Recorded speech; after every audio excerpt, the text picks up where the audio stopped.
Good morning, good morning. Andito na naman kami ngayong umaga sa Muravera, ang aming pwesto na favorite. Kasi dito po ay tahimik. Yan.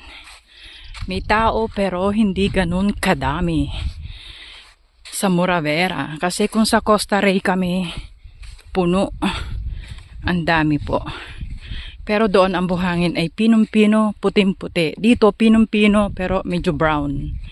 Kaya okay lang. Napakalinis po. Yan. Tahimik po siya. Napakagandang lugar. Ayan. Kung makikita nyo, sobrang ganda po dito.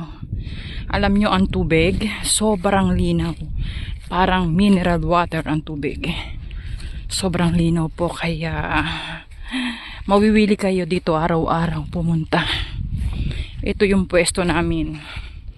Kaya mga taga Milano, kung gusto nyong pumunta rito sa Sardinia, sa Muravera, Costa Rica, welcome kayo. Punta kayo dito. Napakaganda po ng bakasyon.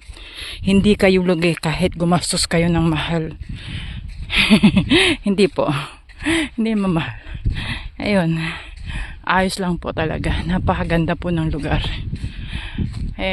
Kaya lang, hindi katulad dito sa Pilipinas na maraming puno, maraming mapapagsilungan na restaurant.